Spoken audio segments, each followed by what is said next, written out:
Welkom terug bij Zuid op zaterdag met twee bekenden dit keer. De plek, de New Space waar ik hier ben in Luik.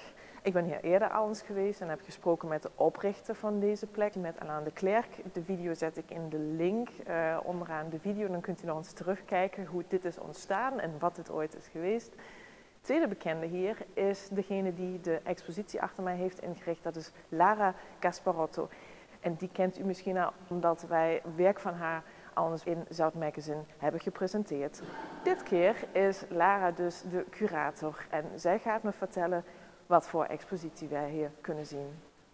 Voilà, on est à la New Space à Liège où je présente une exposition que j'ai mise sur pied pour mettre en valeur des artistes ukrainiens et spécialement ici 10 photographes et un artiste plasticien. C'est vraiment une expo qui veut mettre en valeur la scène artistique ukrainienne. Donc on est vraiment sur cette espèce de période charnière entre le début de l'annexion de la Crimée, de l'invasion de la Russie jusqu'à la totale invasion en fait russe. Et on a aussi des images du quotidien de cette espèce de période charnière un petit peu qui était très tendue et en même temps où les gens avaient une soif de liberté terrible et tout en ayant toujours une tension, une peur en même temps de cette guerre qui pourrait éclater à n'importe quel moment. C'est une expo qui tend à montrer justement plus les moments de paix que les moments de guerre. C'est un portrait de Olga Vorobiova qui est de Crimée. Et c'est une série de portraits en noir et blanc qu'elle a fait en Crimée, donc dans la région où elle a grandi, dont elle n'y vit plus depuis l'annexion par la Russie. Donc la jeunesse ukrainienne, mais spécialement de Crimée, est très très attachée à la nature, à son paysage. C'est une région qui a toujours attiré toutes les convoitises de par sa richesse, mais qui en même temps a été le témoignage de beaucoup de grandes peines. Il y a aussi cette symbolique dans cette exposition de la fragilité de la nature, à quel point la guerre met à mal cette nature plus que n'importe quel autre bouleversement en fait. Ici on peut voir un portrait du Britannique Christopher Nunn. Lui a principalement photographié le Donetsk, le Donbass, depuis de nombreuses années. Et je voulais envie que dans cette exposition, il y ait aussi un regard extérieur, pas que des Ukrainiens, mais quelqu'un qui a beaucoup voyagé en Ukraine, qui connaît le pays et qui a un regard particulier.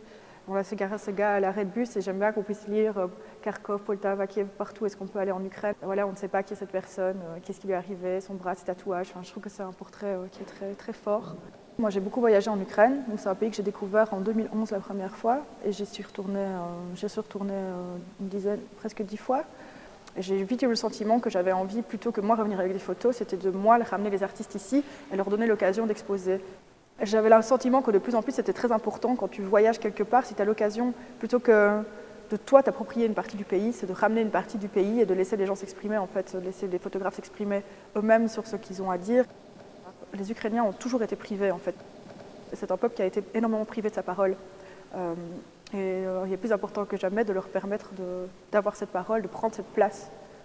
Donc on a prévu de faire une vente aux enchères ici le 11 novembre. Ça permet de reprendre un tirage chez soi. Les photos seront toutes vendues 2 par 2. Et voilà, ça permet à tout le monde de pouvoir acquérir une œuvre sans devoir payer le prix galerie. De expositie Lettres Ukrainiennes is nog nu zaterdag te zien. Kom zeker nog even langs, ook omdat zaterdagavond om 19 uur de veiling plaatsvindt van de werken uit de expositie. Dan kunt u dus voor een mooi prijsje een werk kopen en het geld gaat naar een organisatie in Oekraïne. Bedankt voor uw aandacht en graag weer tot volgende week.